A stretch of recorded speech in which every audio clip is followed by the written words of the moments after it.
أعوذ بالله من الشيطان الرجيم بسم الله الرحمن الرحيم اللهم صل على محمد وآل محمد وسلم. السلام عليكم يا جماعة المسلمين والمسلمات. yana mi do koro fokono ambado ni dal masato way masambe ni dande ala ko fe ambo masabe ndi ishi ako cha yasgira kun kano Muhammad ibn Abdullah sallallahu alaihi wasallam ana ko sudi musanu ani mama sunakatu ala rabban ko ni nya zati laka hina bela laka ya fabin inshallah be fole ko fe ka be barkada o anya ngan na fulo ko bara do labo na fulo ko bara mi yetina ka famba ki yetinde ni yame ambi togota ki ba togota ka laje nani bita kuma leski mboka otma nanya laje nanya sura ani bita ambi bare ke ka dima ni fulo ko bare mi wakiyatu de ka wakiyatu bidudu o saga do be uba fama ko toto saga iba soro saga imbe finedo ka soro ka kuda majje wani ma mi video in laje ibina saga in foto sora akor o ibisaka saga bakilin saga keme shegi eti asaga kalte ya akor ale bara bodido ni ale bara labena ni ale mami ngarska do ale bi nyen na fulo soro ni ale bara ani toto de bi bara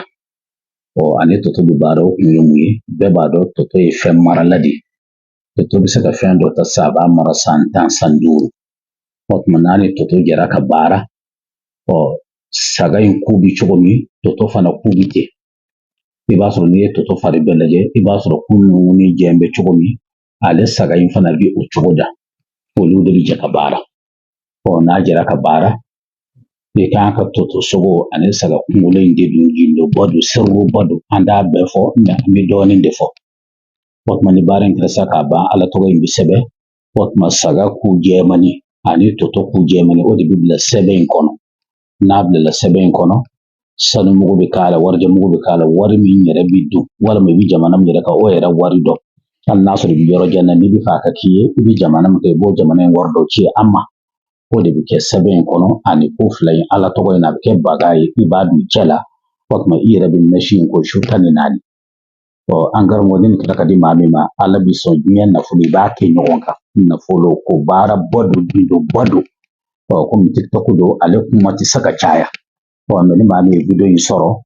o ibina kibaria soro akon o otma nebi faka kinyei e kamana gone de bi faka relation soro ka nyen na folo ke nyogonka nindido o mena ke mami sharti kele mala obi fi nebi saka o sharti to ibi saka o bla abe ke kadima me ni tiska gen o sharti ko e senti barina o kum tiktok ko do ati saka me o me video to kono abina kuna funi soro amba nyina ala ka ala ka ken na fay ala ka ke barkay ala ka ke horomay andi bo video kono fiyo fa nga fayda kelendi joma mimbu nafa o e fayda jumaye mado be lubi sani fere ka sugu kono wal ma yika bitigi dele e mo be kiliyana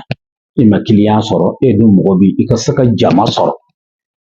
o ika bitigi dele o dele wala ma misera ika fere ke yorola Quran aya do be uba fa ko haza firaku bayni wa baynika haza firaku bayni wa baynika ibn kala shin wolobla ka fiye ika fere fonka